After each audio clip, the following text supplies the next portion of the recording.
Que faire face à ce tsunami multidimensionnel? J'ai traduit en anglais et en espagnol quelques parties clés de l'article rédigé par Mado Sauvé. La singularité décodée. Comment l'intelligence artificielle prend d'assaut l'humanité et que faire face à ce tsunami multidimensionnel. tripletransformation.ca 5. Pourquoi ce tsunami arrive-t-il maintenant? Heureusement, j'ai derrière la cravate 14 ans de lecture des écrits de Sri Aurobindo et de Mer. Sinon, j'aurais succombé à une maladie ou à un accident. Je ne suis pas le genre de me suicider, mais une mort plus noble, c'est vite arrangé au niveau subconscient. Quand on arrive au bout de la conspiration, qu'on constate son ampleur et sa profondeur, il y a vraiment de quoi se décourager. Surtout quand, jour après jour, le ciel sombre et chemtralisé nous rappelle la présence du bouclier solaire porteur d'ondes de contrôle. Au début, je disais grrrr. Maintenant, je souris. Je me sens même soulagée, car je sais que c'est un rappel du divin pour m'indiquer que le temps de la grande transformation terrestre est venu. En effet, si la sourate du mensonge met tant d'ardeur soudaine à nous contrôler, c'est qu'il sent la soupe chaude. Son beau monde d'illusions est en train de s'effondrer, au moins sur Terre. Alors, il se démène comme un diable dans l'eau bénite. Pourtant, son royaume terrestre existe depuis des milliards d'années, avec des hauts et des bas, des extinctions massives d'espèces, dinosaures, des destructions de civilisations, Atlantide, Lémurie, Maya, des désastres géologiques, renversement des pôles, déluges, tremblements de terre, éruptions volcaniques. Lui et ses trois compagnons sont toujours demeurés les grands patrons de la terre, malgré la poussée divine sous-jacente qui forçait secrètement les changements dans le sens évolutif le plus efficace pour amener, tôt ou tard, la divinisation de la matière terrestre. Le divin est très, très patient. Une citation de Satprem, le disciple le plus cher de Mère, nous en dit long. C'est pour une même raison que le matérialisme s'écroule en Occident comme le spiritualisme est en train de s'écrouler en Orient. C'est le temps de l'espèce nouvelle. L'homme a besoin de se réveiller, non seulement de ses démons, mais de ses dieux. Une nouvelle matière, oui, comme un nouvel esprit, oui, parce que nous ne connaissons encore ni l'un ni l'autre.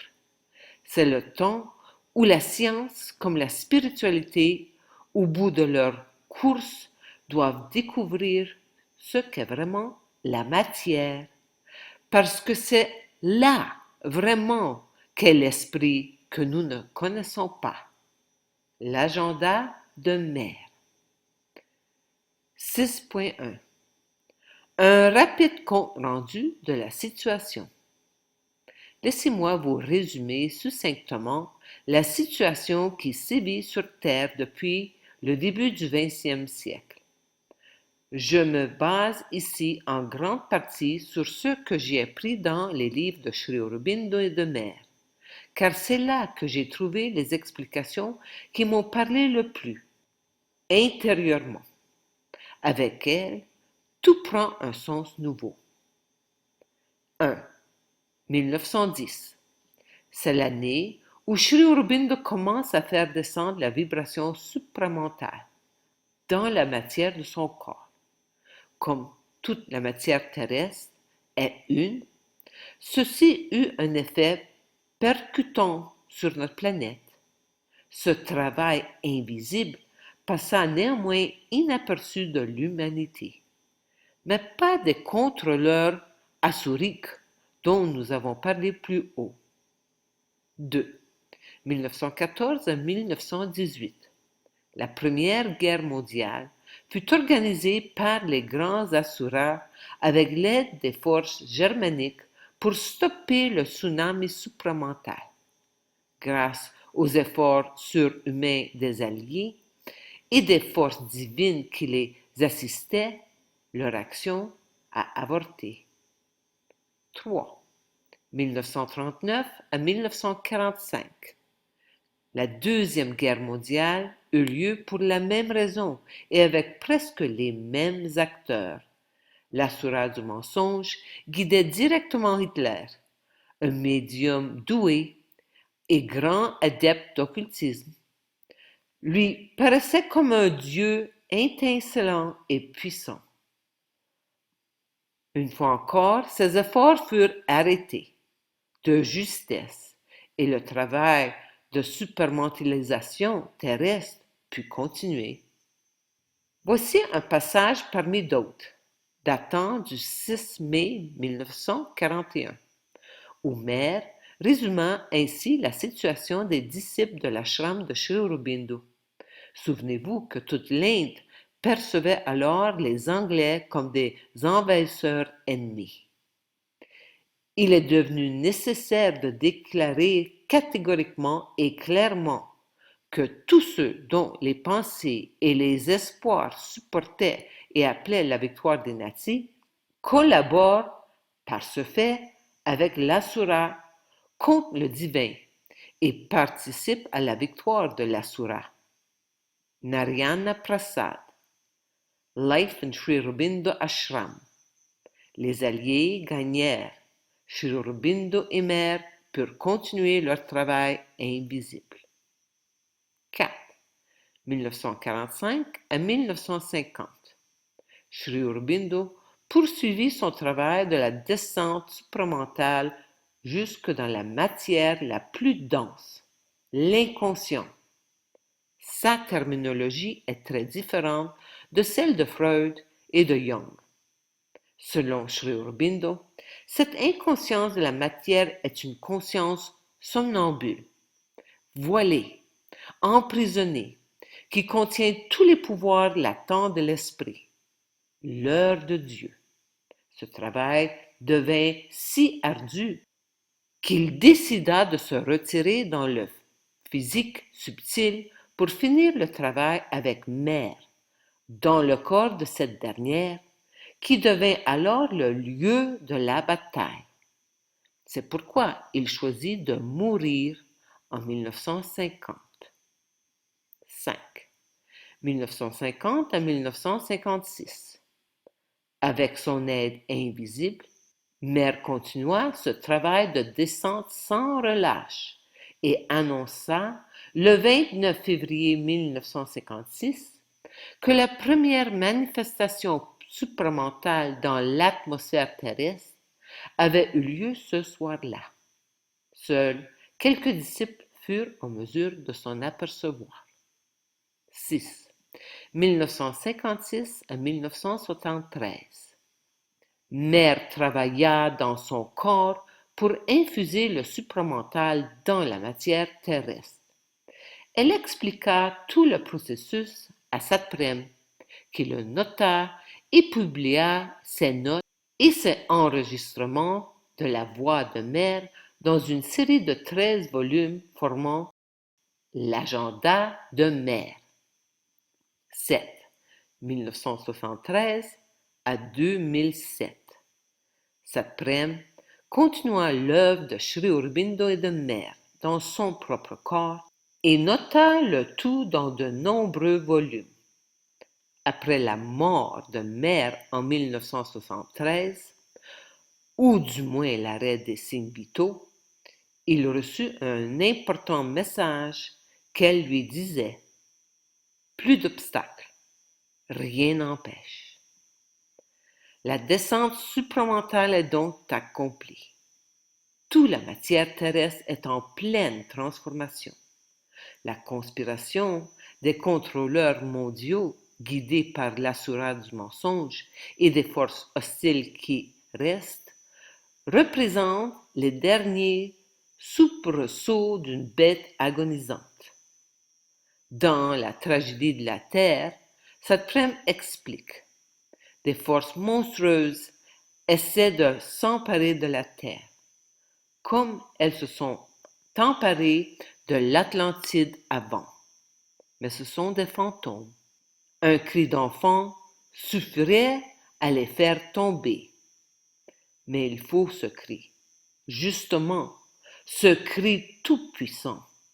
Notre monde mécanique et irréfutable est en ruine. Un souffle suffirait à faire crouler sa façade. Et ce souffle est là, nouveau, formidable. Il attend seulement que les hommes aient pris parti de ce qu'ils sont et des forces qu'ils incarnent, de la mort qui est en train de les avaler ou de la vie qui cherche à naître. Mais que tout ce système artificiel sera englouti, il n'y a pas de doute. Ça attend les survivants. Supramental, monde vibratoire existant depuis toujours et dont la fréquence est plus grande que celle des mondes mentaux et spirituels connus. C'est le monde de vérité, qu'on peut rejoindre très difficilement, car il nécessite la dissolution complète de l'ego.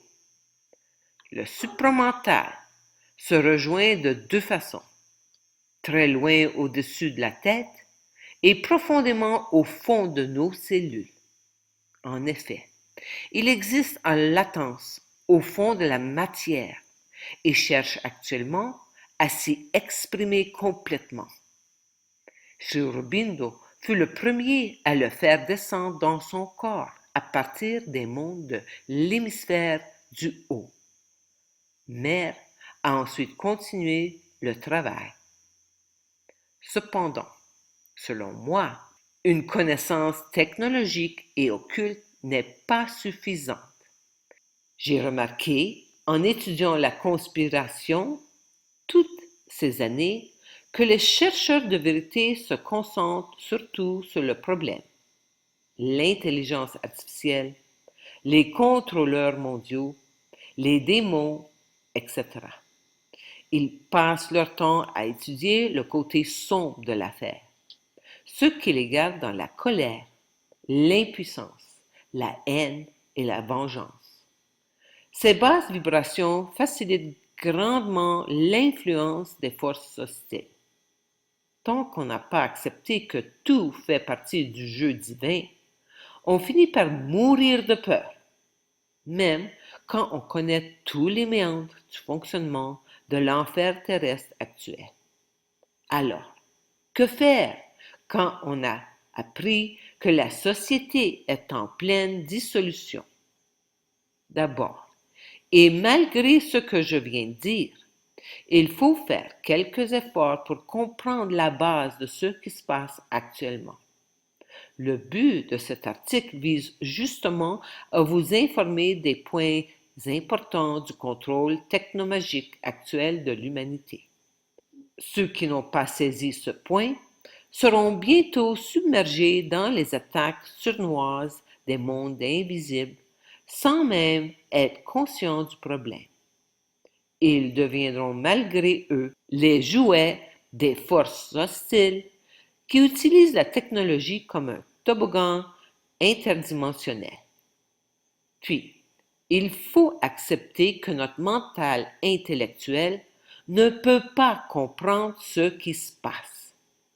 C'est trop gros, sur trop de fronts à la fois, et surtout, ça implique trop d'éléments mystérieux liés aux mondes invisibles. Connaître la conspiration interdimensionnelle dans laquelle nous baignons devient une arme à deux tranchants. Il faut en savoir assez pour accepter que c'est la fin du vieux monde, mais sans passer le plus clair de son temps à en apprendre toujours plus sur ce qui, justement, est en train de disparaître. Nous sommes tous face à un choix. Vivre dans la trame mentale, pensée, croyance, preuve, loi, intelligence, compréhension, raison, logique, avec son univers compartimenté, virtuel, faux et mensonger, ou sortir du mental pour passer au-delà, dans le supramental, dans une vie terrestre vraie et divine, dans un corps vivant et tout-puissant. Que choisissez-vous, le vrai ou le faux? Ce que tu dis est ridicule, me direz-vous. Un tel choix n'existe pas. Il n'y a qu'une seule vie matérielle, et c'est celle qui nous entoure. Et quand on meurt, on en sort. Ouf! En effet, pour le mental, choisir la vie divine sans mourir semble une option farfelue. C'est qu'on se contente de comprendre mentalement, ce qui revient à dire qu'on n'a rien compris. La conscience mentale est très limitée. Elle découpe tout en morceaux et les oppose les uns aux autres. Toi, moi, bien, mal, vertu, péché, bon, méchant, Dieu, diable, vie, mort. La situation terrestre actuelle nous force à monter plus haut en fréquence vibratoire, en laissant le mental logique derrière et le gardant silencieux et en faisant confiance au divin en nous, notre âme, en se donnant sincèrement et pleinement à notre âme. On passe à l'état d'un enfant confiant qui découvre le monde avec enthousiasme et qui possède une foi totale en la perfection de tout ce qui existe. Cet abandon intégral à l'âme est plus important que toute explication que je puisse vous fournir ou toute solution que je tente de vous suggérer. Dans les années qui viennent, il n'est pas important de savoir si la NASA est vraiment allée sur la Lune, si la Terre est creuse ou pleine, si elle est plate ou sphérique, si Trump est mieux que Hillary Clinton, s'il faut investir dans les bitcoins ou non, s'il existe vraiment une base sur Mars, si la Corée du Nord sera responsable de commencer la Troisième Guerre mondiale, si Nibiru va créer le chaos terrestre en 2018 ou toute autre spéculation à la mode. Le mental humain adore ce genre d'informations, mais le temps passé à y répondre nous coupe de notre union grandissante avec notre âme. Et ça, c'est la seule chose qui peut nous sauver. Allons-nous sortir de notre état de drogué au mental? Clamait Saprem dans la tragédie de la Terre. Mais alors, s'il faut laisser le mental, les croyances religieuses et scientifiques, le téléjournal de 18 heures, le journal de Québec, la logique et la raison, sur quoi peut-on s'appuyer si on ne peut entendre cet être divin qui nous habite en secret? La plupart des gens qui ont étudié les livres nouvellagistes, les plus recommandés par les médias alternatifs, vous diront qu'en effet, il faut faire taire la tête pour écouter le cœur. Le problème, c'est qu'ils disent non à la raison et écoutent uniquement leurs émotions. Ça, c'est descendre en vibration. Ça ne règle rien à rien. mais c'est très agréable pour le corps de désir. Quand on fait taire le mental, il faut ensuite se concentrer très profondément derrière le cœur, là où se situe le siège de l'âme vraie. Puis, il faut avoir une foi totale en ce que nous allons y découvrir. Je ne vous parle pas de la foi en Dieu extérieur tout-puissant de qui nous serions les enfants récalcitrants, bien que cette façon de voir les choses a bien aidé l'humanité pendant des milliers d'années. Pour franchir notre prochaine étape évolutive, la religion et la spiritualité du passé doivent désormais être jetées dans la poubelle cosmique. Il s'agit de toucher une troisième position physiologique qui ne soit ni matérialiste ni spiritualiste, mais qui dépasse les deux. Ça prenne l'agenda de Mère. Sri Aurobindo et Mère ont ouvert le chemin du supramental à la machette, dans leur propre corps. La nouvelle vibration supramentale, au-delà du mental, est désormais disponible sur Terre. À chaque minute, elle envahit de plus en plus notre corps et notre environnement. Subrepticement. Ce travail, commencé en 1910, se développe en multiples étapes, dont celle de février 1956, voire plus haut, ne fut qu'un important jalon parmi bien d'autres. La solution est déjà là, dans la matière, dans nos cellules. Rien n'empêche, disait Mère, sans que nous nous en doutions. Notre corps est en train d'apprendre à vivre une vie divine sur Terre. Pour nous y pousser, il faut beaucoup d'embûches et tant de méchants loups et tant d'erreurs ou d'horreurs, quelquefois pour forger notre propre force et envahir notre matière d'un brasier compact, homogène et assez puissant pour briser nos limites. Ça prenne la tragédie de la Terre.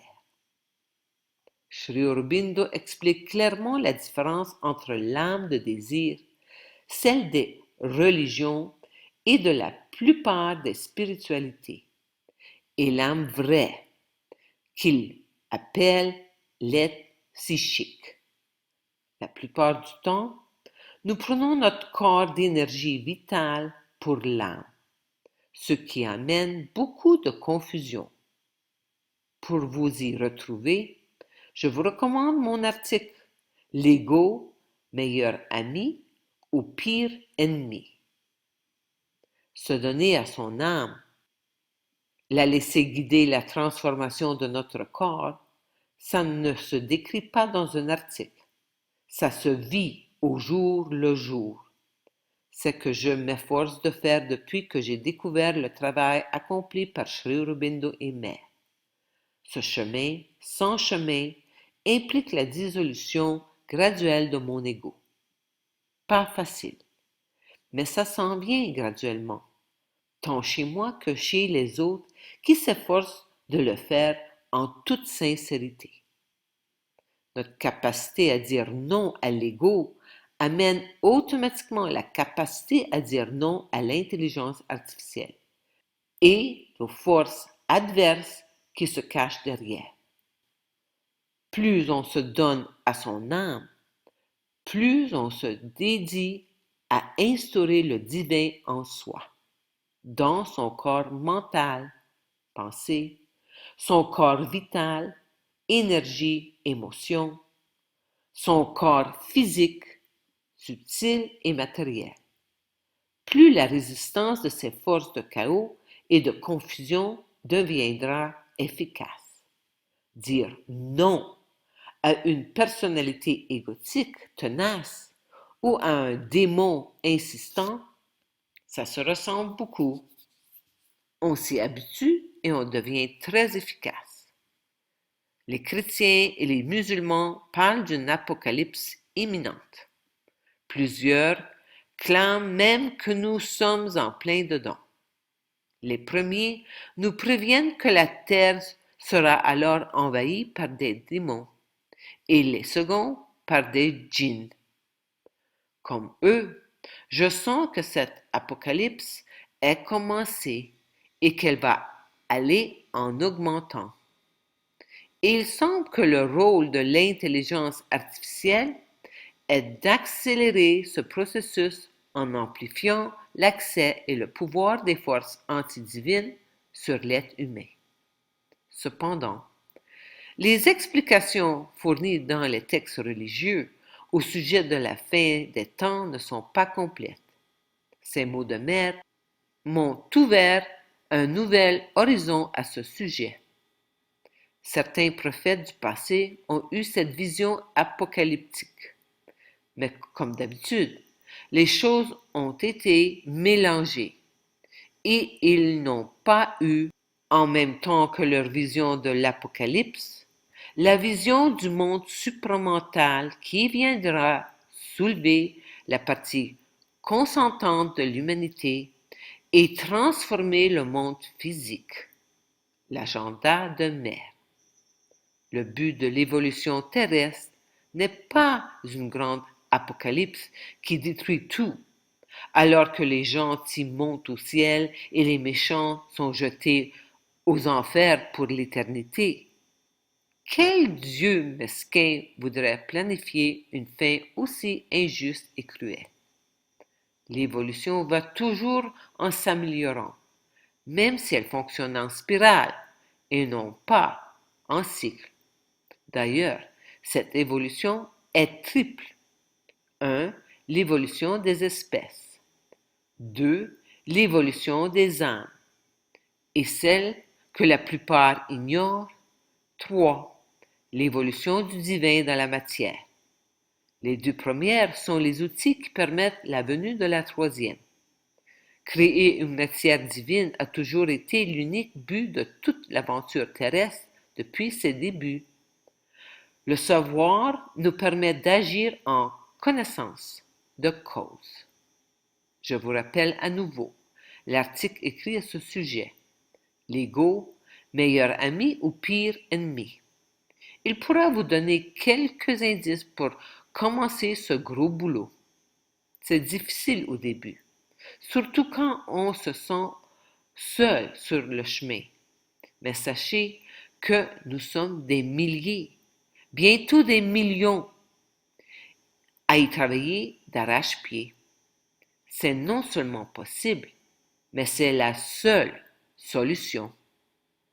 L'article Une triple évolution que j'ai écrit récemment pourra vous en dire plus sur le sujet.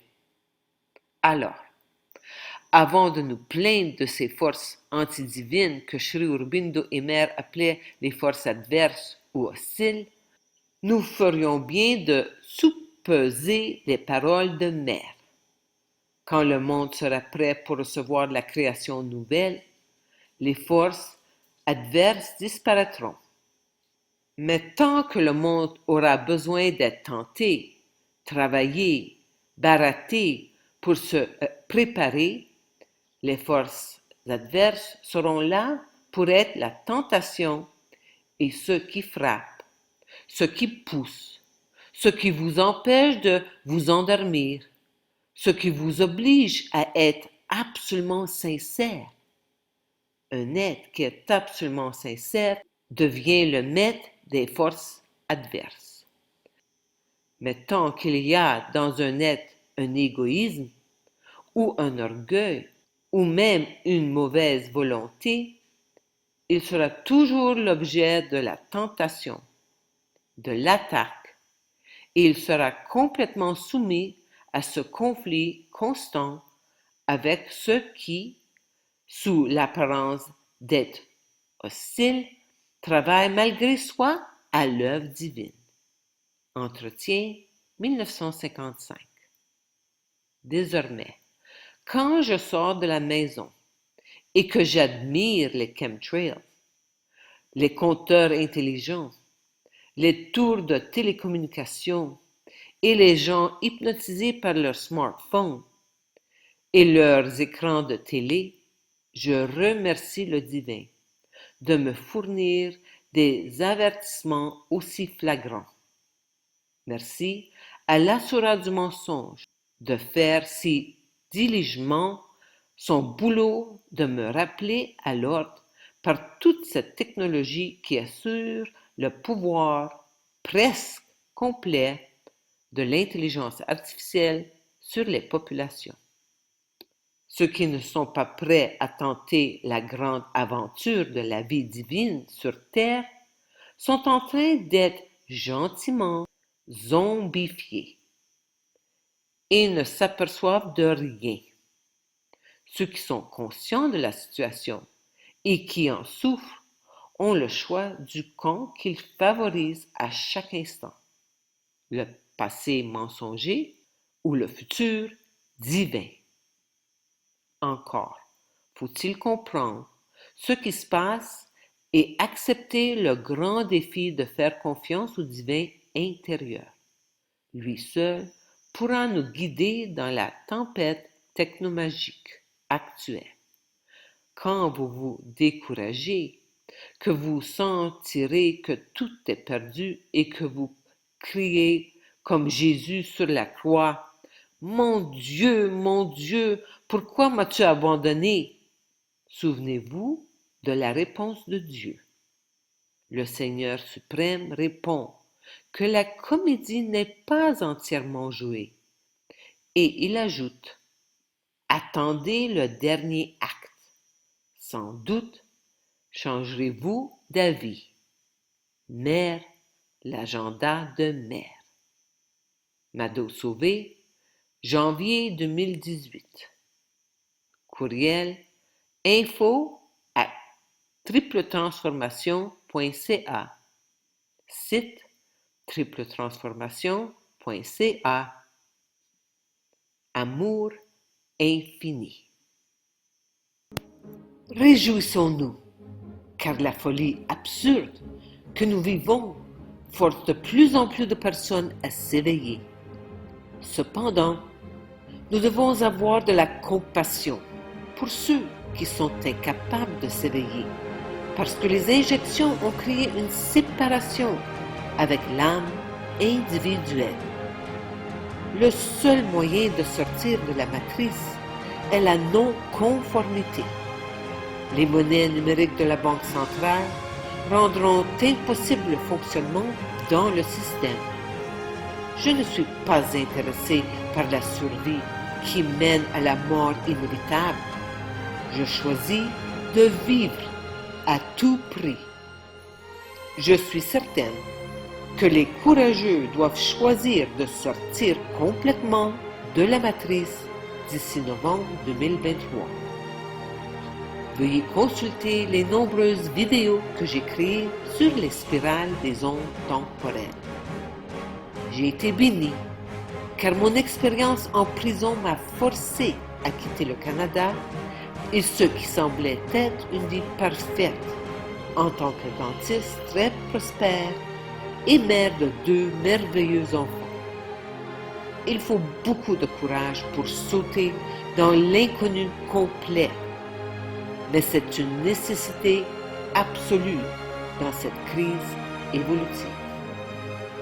Aujourd'hui, je suis en mesure d'accompagner des personnes qui ont choisi la vie. À seulement 2 km de notre ferme, j'ai découvert un petit lotissement. On peut acheter un terrain de 1000 mètres carrés avec une maison de 3 chambres pour 60 000 € au taux de change d'aujourd'hui.